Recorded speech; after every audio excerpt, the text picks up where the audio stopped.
Hi, like I said, my name is Michael Maddox. I am 22 years old, and this is my story.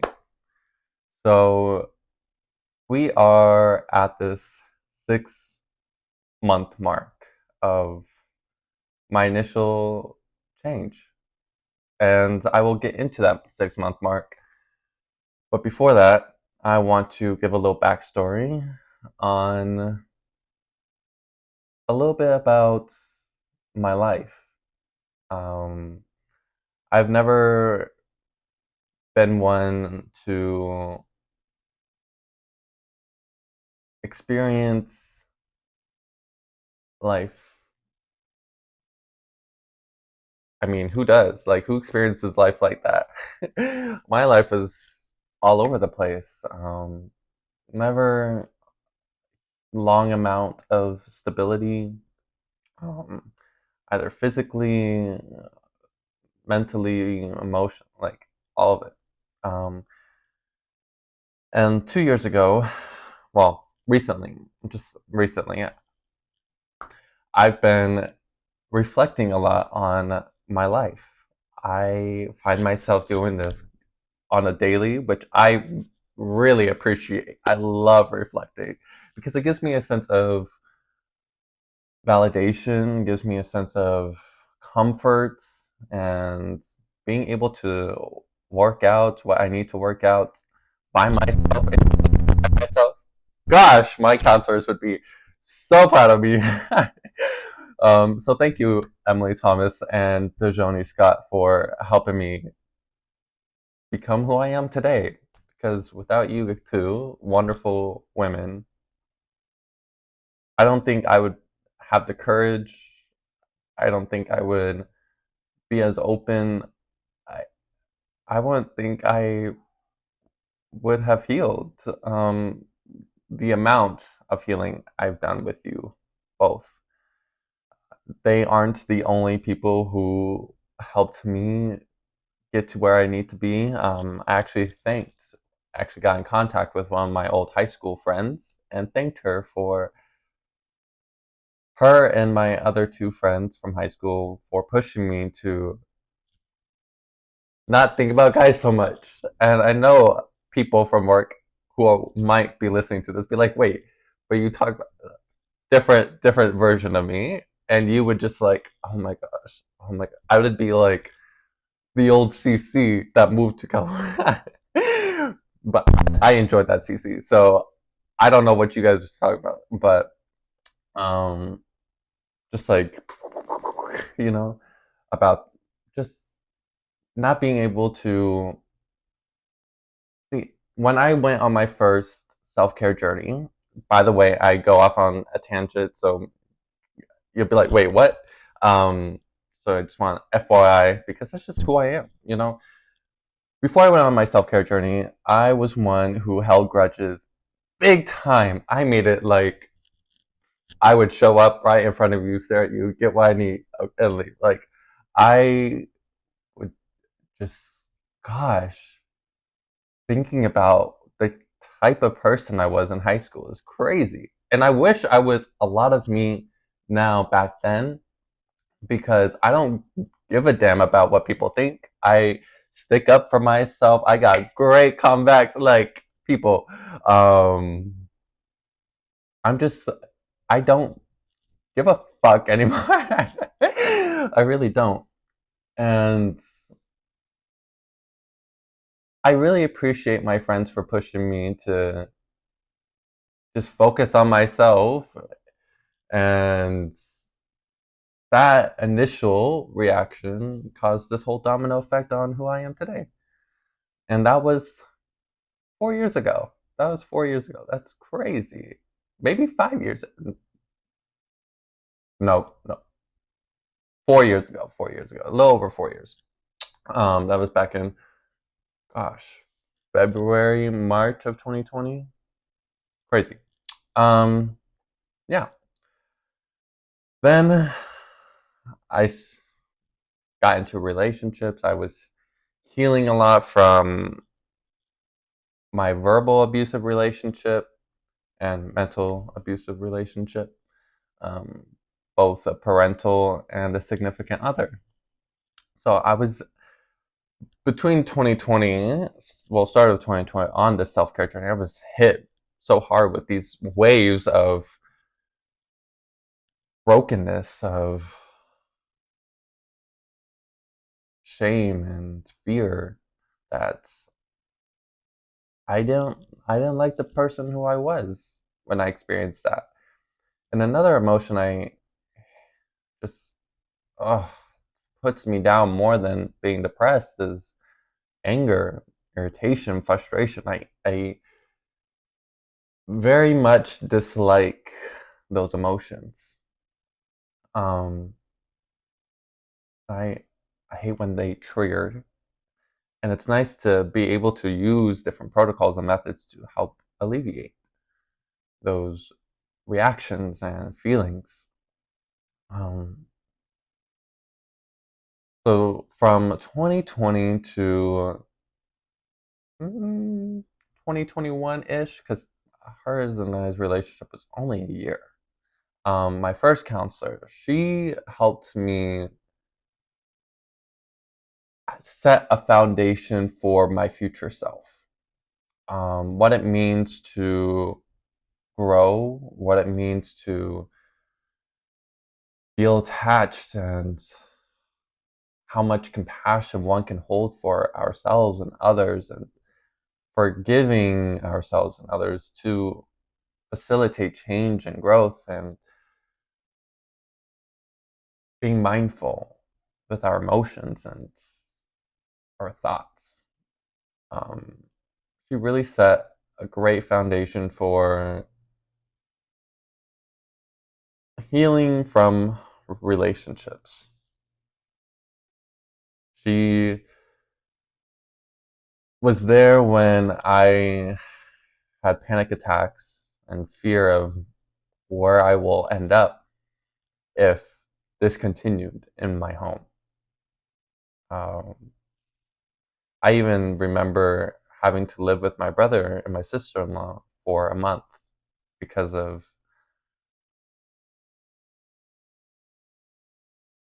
the broken pieces that one can hold within themselves, scattered all over the floor. And this type of glass is very hard to mold, very hard to get glue and glue it exactly because it will never exactly. It'll just create a new work of art. And we have to appreciate that work of art and admire it for its beauty and what it means now, you know? I was also dealing with juggling my mental health through it all. I was becoming very depressed and anxious, and that's dipped into my relationship with my ex fiance.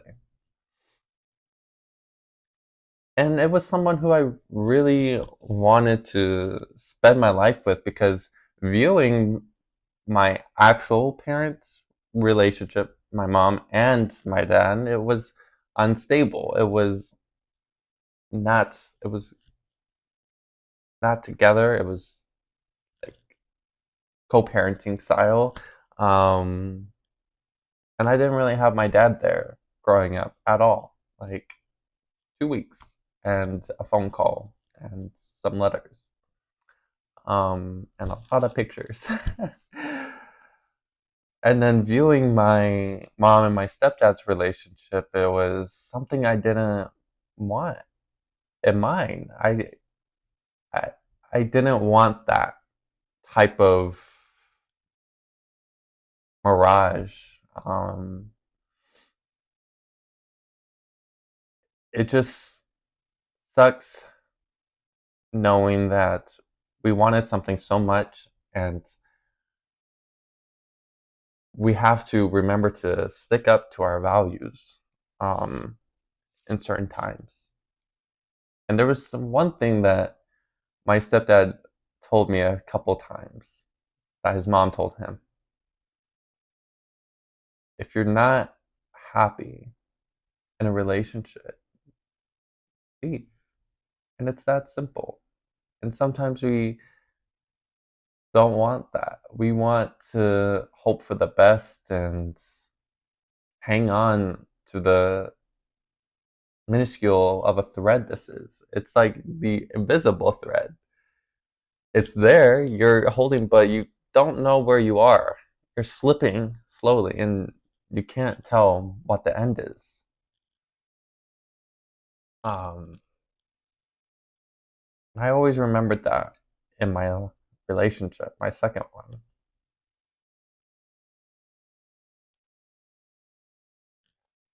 I love coffee. Um, so yeah, I became into those pieces of glass. It was hard being stuck in an environment that I couldn't leave. I had to be there, and I was forced to be there. I wasn't able to live on my own. I wasn't able to escape. I think that's why I purchased a car, not only to see my relationship being long distance, but knowing that I could just drive somewhere. And I always, as a kid, as a teenager, I actually looked up how does one get emancipated? I remember that. And this room that I created and physically and in my head was so entrapping that I couldn't even project my own feelings in that. I couldn't release. I always felt watched. Um, I never was able to feel those feelings and emotions. I was always shut down. Um,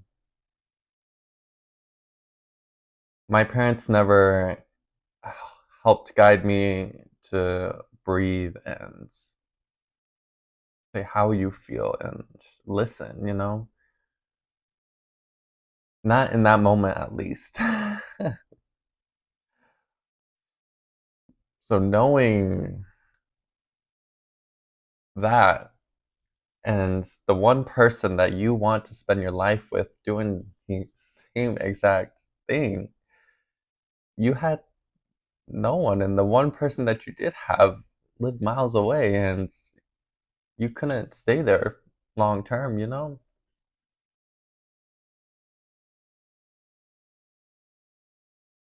I needed help big time. I told my parents about my mental health, about I'm depressed and always upset and always angry, and I needed counseling. And my stepdad didn't know for months that I was on antidepressants, and it just still continued to hit, jab. It wasn't like the jab, break, pull back, jab, it wasn't like that. It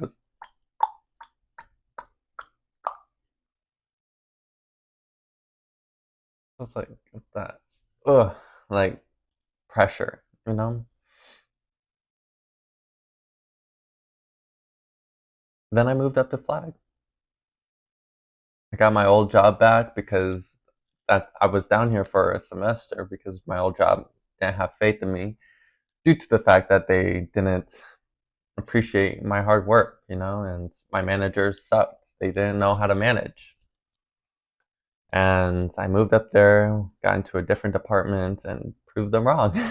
That's what I did. I proved them wrong. And I felt free. After that year of seeing Emily, I started seeing Dejoni. Dejoni helped molded what Emily put in the ground for me. Um, we continued to have talk therapy, but something that she did was trauma therapy. She used EMDR on me, and I was her first patient for that.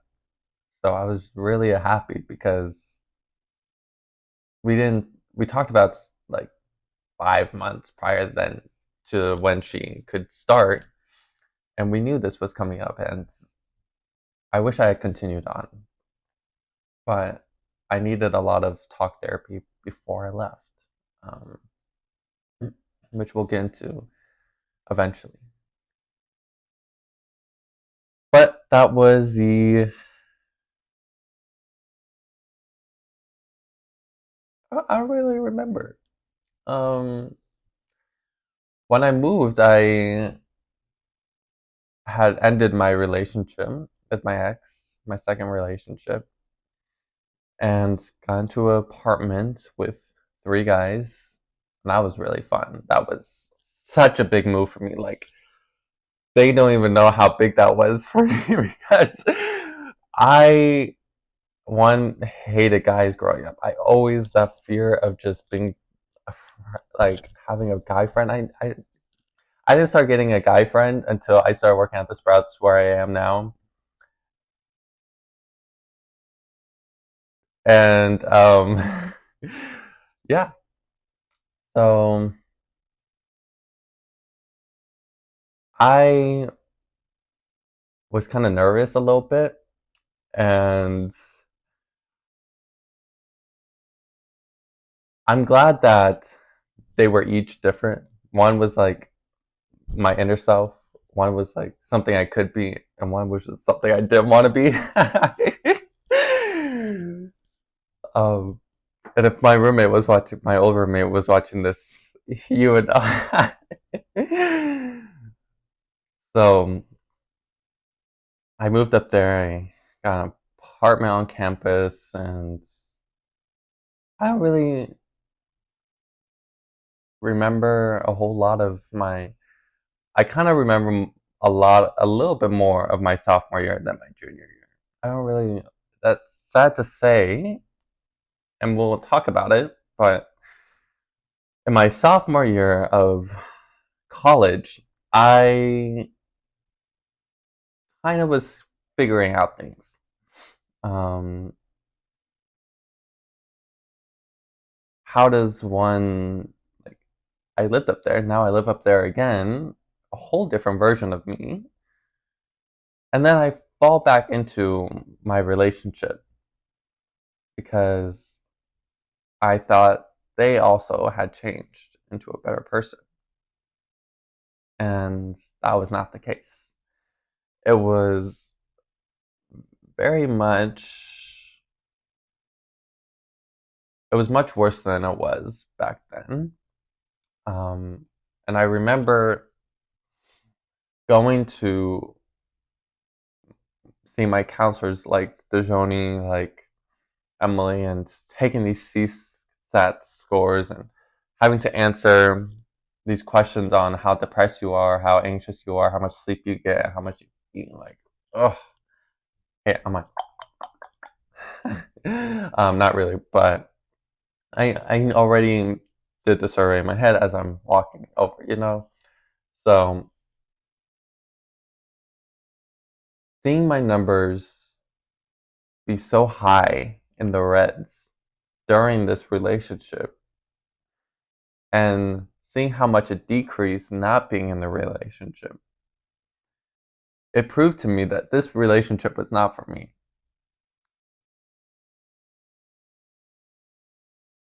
Even though I wanted it to be. Like it was someone I truly wanted to spend my life with, that I saw myself with, but they themselves had to undergo this growth journey that I am going through and went through, and I don't really hold much resentment or past trauma from that relationship. I'm very, very happy for them. Like, I'm glad that we went apart.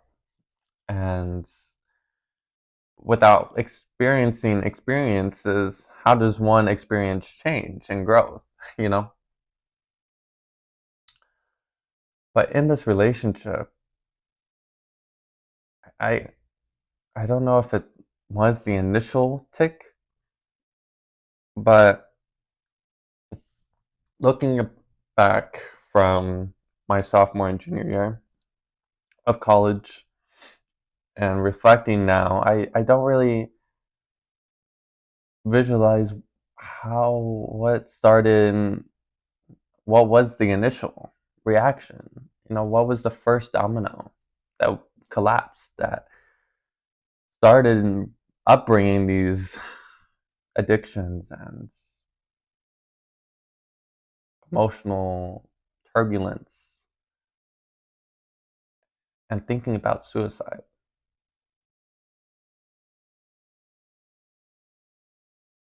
I remember walking around campus in that relationship and thinking about what would it be like to just go forward, standing on the edge of the crosswalk, feeling the breeze of the cars driving by, and knowing that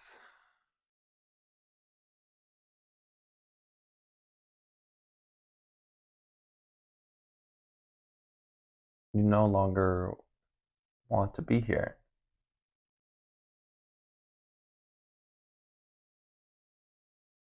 I had people to talk to, but slowly I didn't.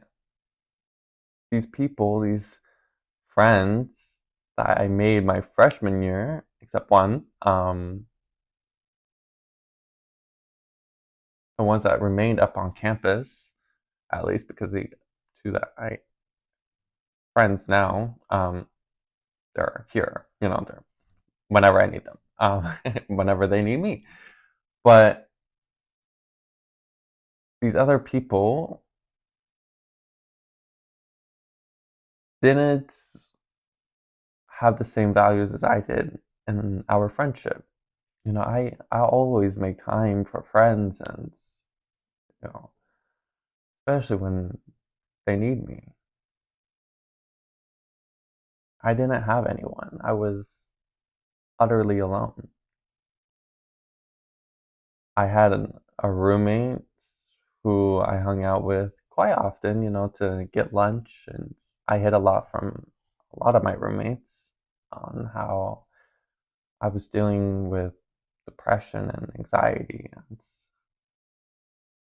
I remember being so inebriated, sitting on my kitchen floor, showing my roommate my cut up wrist.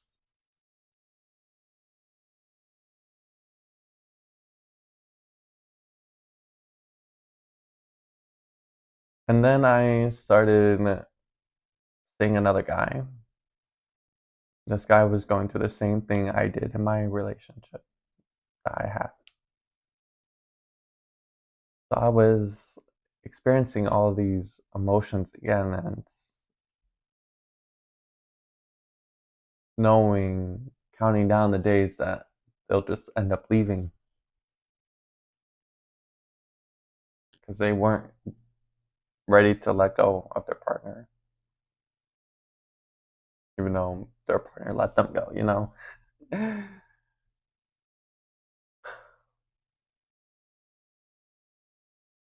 I had gotten my dog loose a couple days before this ending of this relationship. And so I had my dog currently loose and my old bunny Butterscotch. And I was dealing with substance use big time. I had gotten on antidepressants at that time. Um, it was funny because I started up at Flagstaff. I had a counselor. I had a psychiatrist, and then I had another therapist. I had three people, and I got diagnosed with major depressive disorder, generalized anxiety due to trauma, and PTSD, all on my 20th birthday.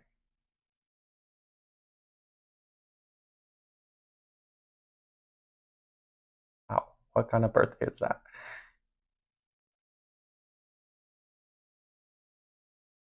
I haven't really had a good birthday, and I always loved my birthdays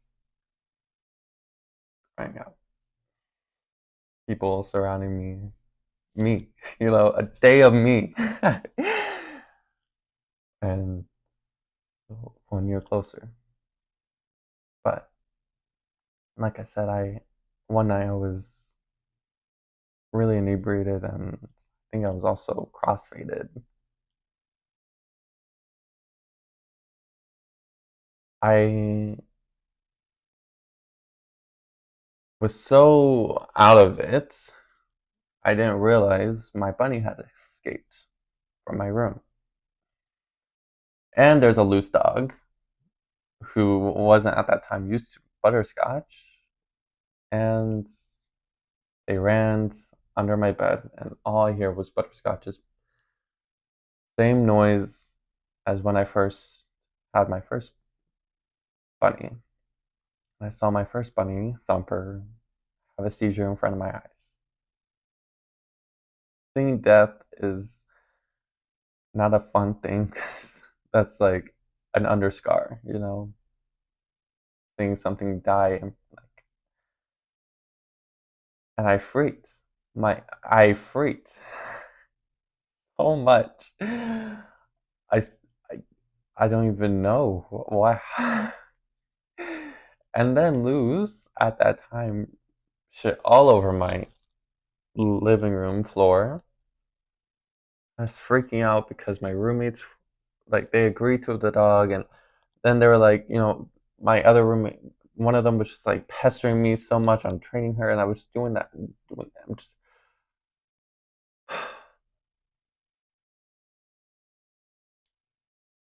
so I told the guy, I was like, here, could you walk her real quick while I clean this up? And at that time, the guy was communicating with their ex, and they had already re-slept with each other when him and I were hanging out and kind of dating. So I was kind of just distraught,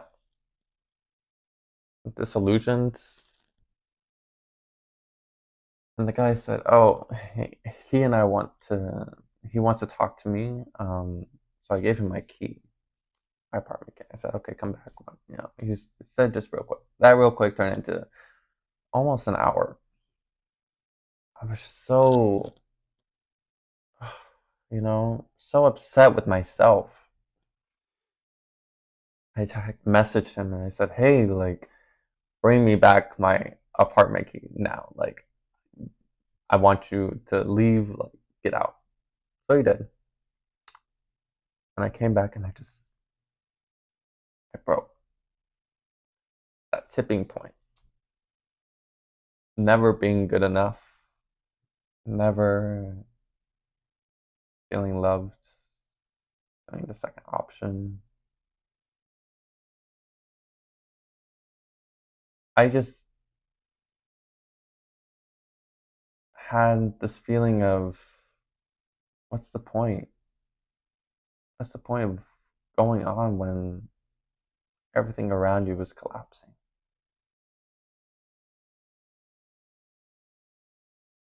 And I think that was the first night I thought about suicide from years prior. And as it, anyways, I had called my mom continuously. No answer. Called my brother and told me it was too late. Called my grandma, but all she could hear was the tears coming out of my eyes to the phone, and the wallowing. I had no one.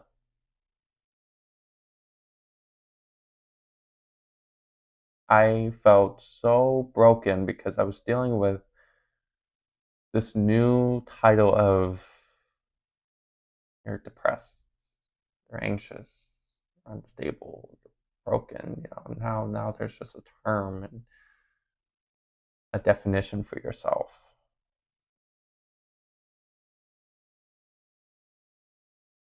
I laid there on my bathroom floor with my work box cutter, going at my arm, feeling the air breeze over it, feeling the stinging of an open wound,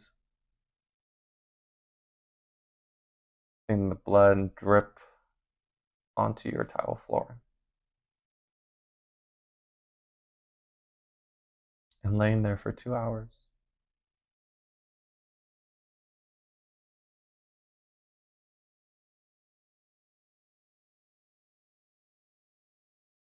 I looked at it and I wrapped it up with toilet paper. And I called my friend Joey. And he was on the phone with me for 2 hours.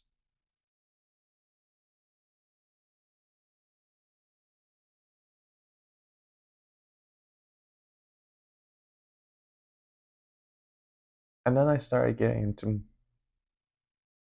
more substance.